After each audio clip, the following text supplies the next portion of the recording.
Hi, everyone. Good morning. This is our next to last week of class. I have just a few things to say in terms of updates about the class, and then I'm going to try to give you some explanation of Kant.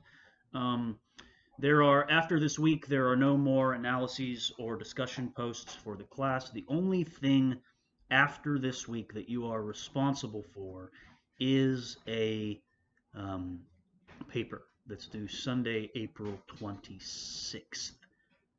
I've posted the prompts for that. The paper is 3 to 5 pages. If you have any questions or you would like to have a Zoom meeting regarding that second paper, we can do so. Please get in touch with me as soon as possible. There is an optional final exam as well. I posted a detailed announcement about that on Friday.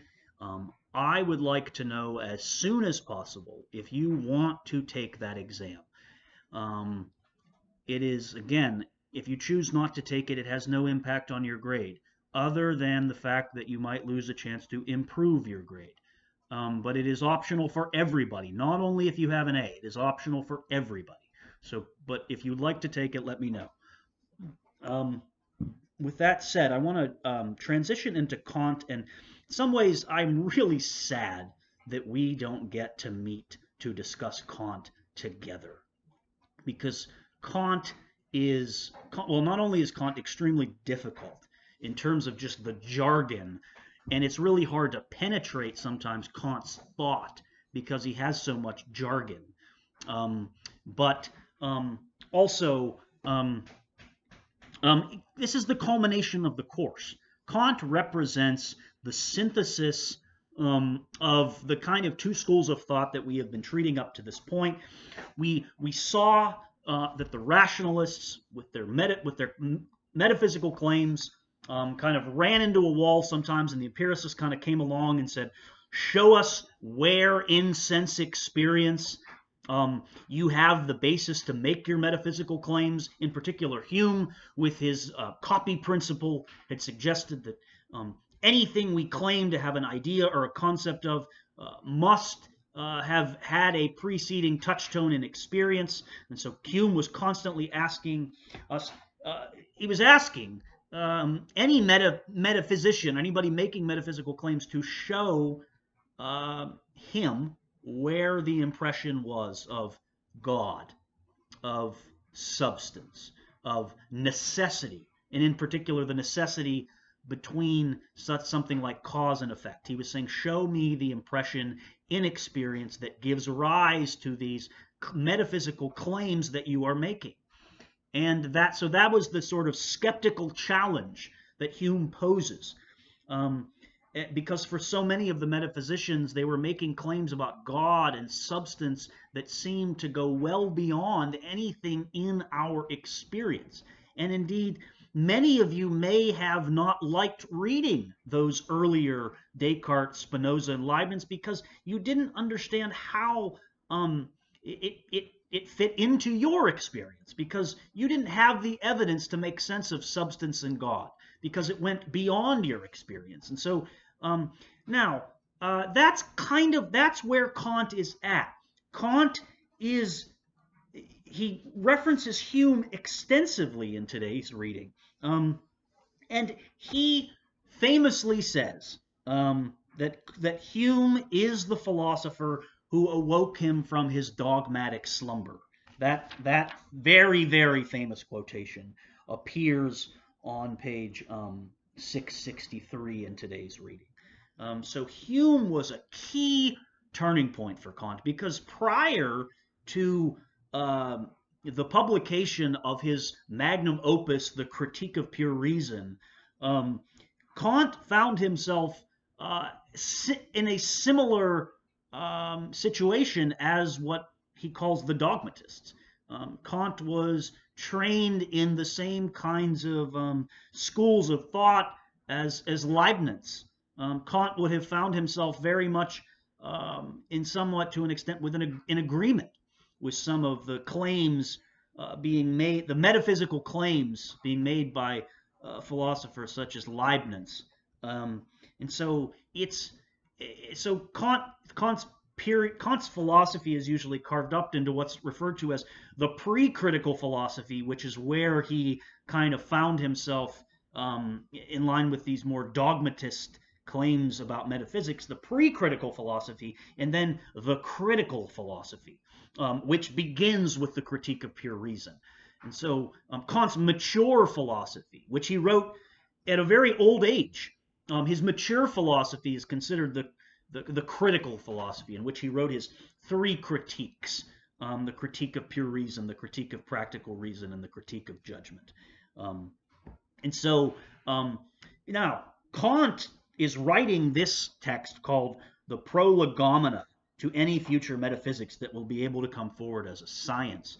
Kant is writing this after he publishes the first critique, because the response to the first critique was one of confusion and perplexity, because it made no sense to his read. It was dense, it was impenetrable. You may even find the present text impenetrable, but Kant wrote this particular text as a way to try to explain his philosophy that he had presented in the Critique of Pure Reason in a more clear way. And he announces that at the beginning. He says it's not for the use of students, so that's kind of ironic. But he says it's for teachers, right? He wants to have this text out there as something that can make his philosophy clear. And in some ways, I will say this: if you were to read the Critique of Pure Reason and then you were to read this, you would find this much, much more clear. So even though you may not find this super clear, Kant's this is really clear for Kant. And again, if you were to read the Critique of Pure Reason, and there's parts of it in your text afterwards, you'll find this much clearer. So Kant's question in this text is, how is metaphysics possible? Which is to say, he kind of is looking, again, this goes back to the two schools of thought I just mentioned. It doesn't seem to have made any progress as a science. That metaphysics is attacked by Hume for being basically impossible. That unless you can respond to Hume's challenge, the skeptical challenge, then metaphysics isn't possible as far as Kant is concerned. So he has to respond to that. But yet Kant's response can't fall within the kind of response that somebody like Descartes, Spinoza, or Leibniz would give. Kant's response has to respond to Hume's challenge within the parameters Hume has set. So Hume has now set the terms of the debate as far as Kant is concerned, in terms of what he said about that copy principle. Hume has framed the terms of the debate. And so any metaphysics must take place within. So the point is that metaphysics will now be severely limited in what its scope will be because of Hume's skeptical challenge. So this is where Kant talks a lot about cause and effect as exemplary of the kind of challenge that Hume has posed to metaphysics, because so if you look at page 662, so he's talking about cause and effect. He writes there, therefore he inferred that reason was altogether deluded about this concept, which she erroneously considered to be one of her children, whereas in reality it was nothing but a bastard of imagination, impregnated by experience, which subsumed certain representations under the law of association. It passed off subjective necessity, i.e. habit, for an objective necessity arising from insight. So there, what he's saying is, we took our associating together repeated ideas and experience that we habitually associated together, and we subjectively sort of said, look, these to use the example, when the book falls, it means I dropped it, and we continually associate that together, and we say that that's something that's objectively happening out in the world. But what's actually happening is that it's a subjective necessity that's going on up here, wherein the same things happen together over and over again, and then we project that onto experience. So we mistake uh, we mistake uh, objective necessity for subjective necessity. So that's a really crucial line. That's what Hume was attacking, right? And then Kant goes on the next page where Kant says the question was not whether the concept of cause was legitimate, useful, and even indispensable for our knowledge of nature. So that's crucial. Hume didn't say that we should just throw it out. He says we need it to make sense of our experience. But what he does say, he says, but rather whether that concept could be thought by reason a priori, and consequently whether it possessed an inner truth, independent of all experience, implying a wider application than merely to the objects of experience. It was a question concerning only the origin, not the indispensability of its use. So if we have these concepts of cause and effect, where do they come from? And Hume had said we have no a priori basis to assume anything about cause and effect. It only arises through experience, wherein then we impose our psychological mechanisms onto experience. And so those are the terms of the debate that Hume has set, and Kant says any kind of metaphysics must fall within this terms of this debate. That we must be able to show where is the touchstone in experience. Now Kant has a kind of unique response to this. This is where Kant gets in. So starting now on page so on 664, Kant is going on about why he wrote the Prologomena, why it is that he felt he must write it because the Critique of Pure Reason was so poorly misunderstood. And it's really on page 666 that we get into these distinctions that Kant is going to start making. And it's really, everything's going to hinge upon how Kant redefines the meaning of a priori. What is meant by a priori? Because, of course, and so that's a good starting point, because, of course, any metaphysical claims must, by definition, be a priori. So at the top, Kant says, as concerns the sources of metaphysical cognition, its very concept implies that they cannot be empirical. Its principles must never be derived from experience. It can therefore have for its basis neither outer experience nor inner experience. It is therefore a priori cognition from pure understanding and pure reason. So it must be a priori. And because it's a priori, metaphysics gives us necessary knowledge, not subjective necessity, but objective necessity. So anything that, because it's a priori, because it's independent of experience, anything we know a priori has a necessity to it. It cannot be otherwise. It must have a necessity to it. So that's what metaphysics is going to give us. And that must not be, again, we cannot derive, Kant's argument, agreeing with Hume, is that we cannot derive necessity from experience. The most we can derive from experience is, constant conjunction, as Hume would argue. The most we can derive is constant conjunction. We can never derive necessity. So if metaphysics is going to be possible, it must provide us with necessary knowledge, but yet Hume has shown that metaphysics is only possible within the parameters of experience. Or Hume has shown that metaphysics is actually impossible within the parameters of experience, because all of our traditional metaphysical categories, God, substance, cause, and effect, have no, they are not possible within experience. So again, this is where Kant is saying Hume has framed the terms of the debate.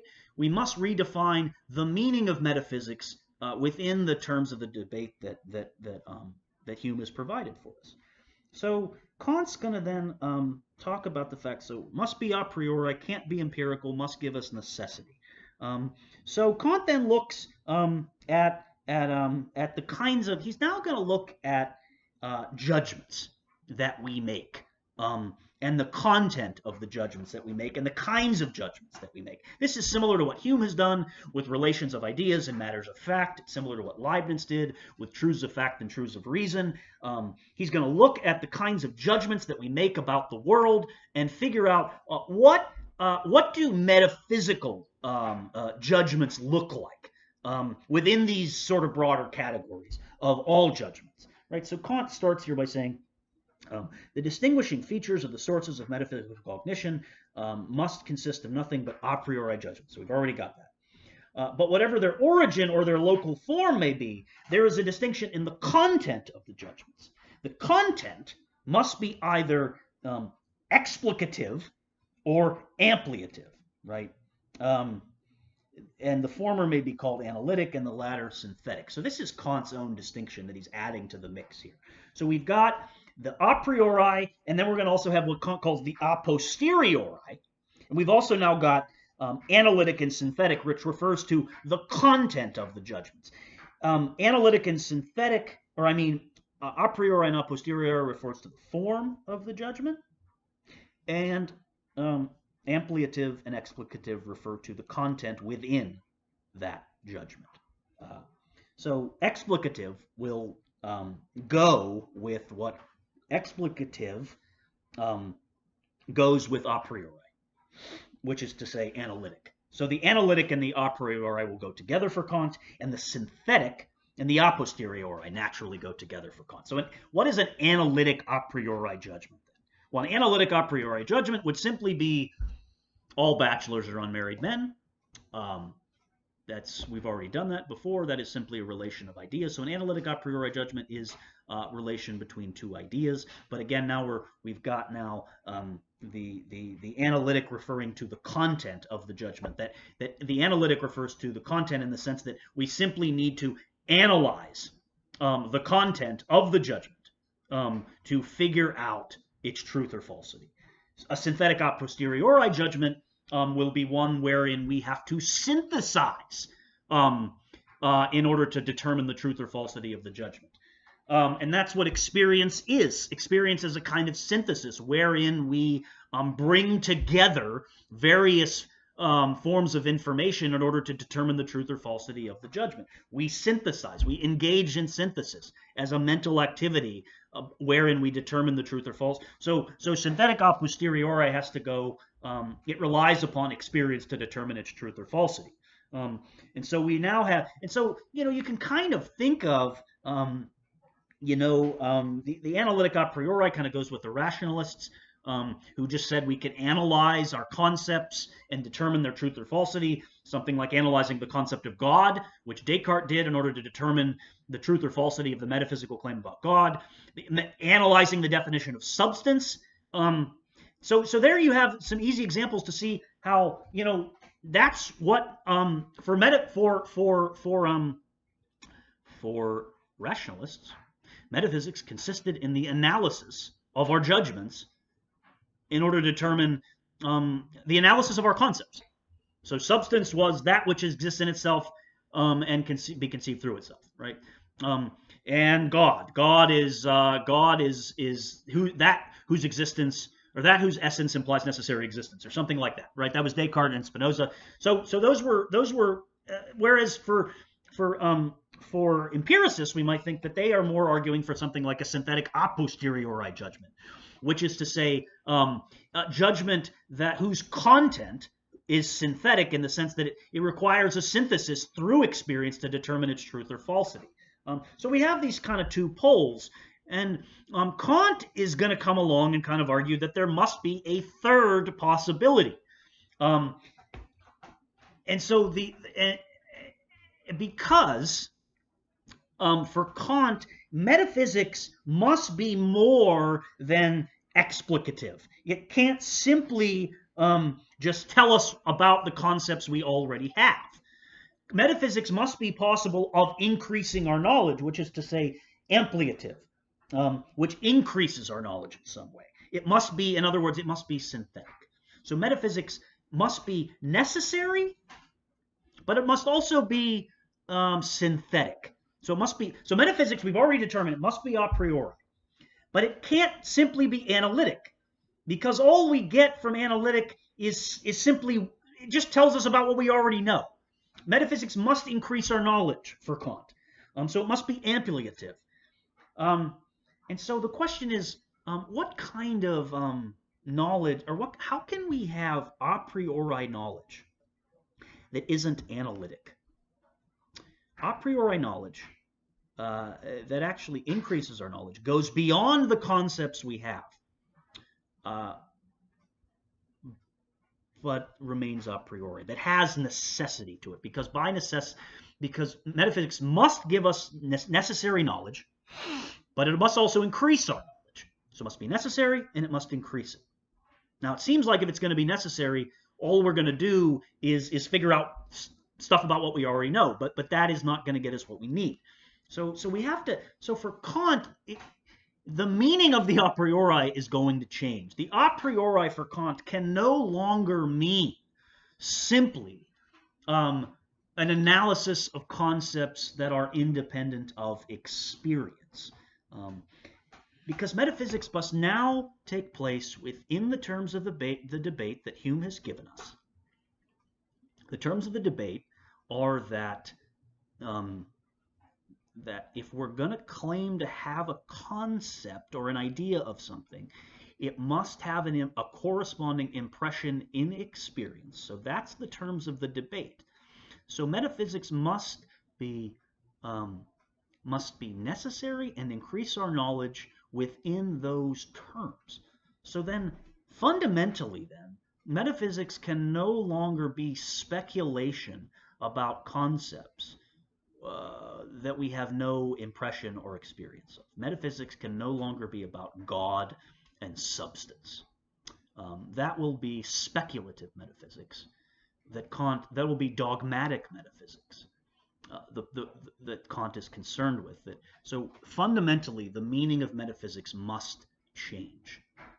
It can no longer be speculation about concepts that we have no experience of. It cannot be dogmatic, but it must also respond to the skeptical challenge that Hume has given us. It must do both of those things at the same time. So it can't be dogmatic, and it must respond to the skeptical challenge. So then what is necessary, but what also increases our knowledge? Well, what is the meaning of the a priori then has to change. It can't be something that's independent of experience. So now I'm going to look at the notes here that I have loaded for today, Kant 413 that I've uploaded.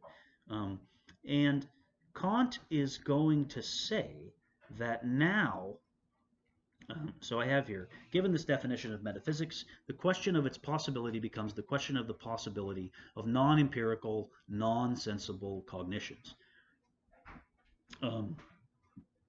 A priori signifies prior to empirical experience and hence independent of it. And the question is, now, what is actually independent of experience? Well, it can't be speculation about God and substance.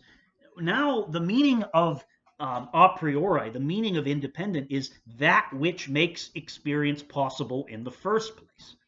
Which is to say, given the experience we do have, what conditions must be true that help us render the experience we do have intelligible? That will be the fundamental change in the meaning of the a priori. Is the a priori for Kant has to do with the conditions of the possibility of experience. The experience we do have, but yet we have to figure out what conditions must be in place that allow us to render that experience intelligible. So this is now metaphysics for Kant. Metaphysics is the investigation into the conditions of the possibility of our experience that we have every day. We must ask what conditions must hold such that human experience, not just my experience, but all of human experience, is rendered intelligible. Right? So there's some examples there, but now the origin of the a priori, so I have here in the notes, Kant's answer is that the origin of the a priori is me. It's the subject itself. The experiencing subject is the universal condition for the experience of objects, right? So, those things that are a priori are non-contingent conditions for the possibility of experience. The cognitions of such conditions make up a priori knowledge. So this is what we're going to try to figure out. What are going to be the a priori cognitions that allow us to understand our experience? And so this is the sense in which they're necessary, because without them, our experience would be unintelligible. So that's the sense in which they're a priori. They make experience possible. So they're necessary, but they're also synthetic, because we're not simply analyzing concepts we already have. We're actually adding to our knowledge. And that is, so they're synthetic and they're also a priori. So that's what's going on here. So I was referring to those notes. Now, there's going to be some things that come up later in today's reading. And Kant's going to talk about how mathematics is possible, and things of that sort.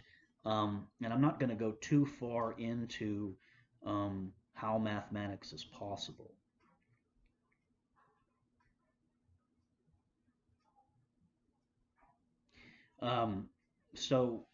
What I want to say then is I'm going to give you what Kant calls part of this, part of the a priori investigation into how we make sense of our experience is going to come. It's going to come up in pages 673 to 675. There are a set of remarks at the end of today's reading: remark 1, remark 2, remark 3, where Kant is responding to different particular philosophers. You'll see him mention different philosophers by name there, Berkeley and Descartes and those individuals. But I want to focus on, now that we've got the meaning of what metaphysics is for Kant. Metaphysics, put simply, for Kant, is the a priori investigation into what the subject contributes to experience to make experience possible. But again, not subject in the sense of subjective, but subjective there's a subjective necessity in the sense that any subject, any human subject, this is how they make sense of their experience. So that's what we want to be clear about here. It's subjective, but it is necessarily subjective in the sense that it is the subject contributing it to experience. And so so metaphysics now is the a priori investigation into the subjective contributions, the necessary subjective contributions to what makes our experience possible. So that's what's going on. Okay. So Kant's going to say, first of all, they're going to, when Kant's going to start talking about space and time as two of the conditions for the possibility of human experience, is that in order to make sense of our experience, we have to make sense of the world in terms of a sequential order, and in the sense that objects outside of us exist side by side, which is to say that we are capable of kind of, we've got these two things, and that they are not just, but that we are capable of looking at them and assuming that this occupies a certain region of space and this occupies a certain region of space. Kant is going to say that is necessary for us to make sense of our experience, is to carve up the world and experience objects as side by side outside of us. The question is, how is it that we experience things outside of us as side by side? And for Kant, it's going to be necessary that we subjectively contribute a whole of space to experience in order to experience space, in order to experience things as side by side in space. So the point is, to carve up space presupposes a whole of space. So we can't carve it up. We can't think of things as existing side by side. We can't think of there as being regions of space without presupposing a whole of space, right? So what Kant is going to call the presupposition of the whole of space, by which we experience the world in which objects exist side by side, that presupposition of a whole of space that we can never get from experience itself, but that must be a condition for our experience. So that's the metaphysical necessity there, a condition for the experience of the world we do have, of experiencing objects as side by side in space, presupposes a whole of space. Kant argues that we contribute what he calls an a priori form of intuition. And that a priori form of intuition that human beings contribute to their experience, to make their experience possible, is space. One of them is space. So therefore, at the bottom of 673, Kant writes, and I'm way at the bottom, therefore, there is only one way in which my intuition can anticipate the actuality of the object and be an a priori cognition, namely if my intuition contains nothing but the form of sensibility that precedes in me as a subject all the actual impressions through which I am affected by objects. So the form of sensibility there is space. Just the form, not the content. The content would be particular impressions that exist side by side. But Kant's argument is that the human being must presuppose in them a form of what he calls sensibility, which is related to the knowledge we're going to get from the senses. We must presuppose that form as the form in which all human experience takes place. All of our experience takes place. We experience the objects as side by side in space, and it's the form of our sensibility that we contribute to experience that is making. So space is not out there independent of us. Space is something we bring to experience in order to make it possible. The subject contributes to experience, right?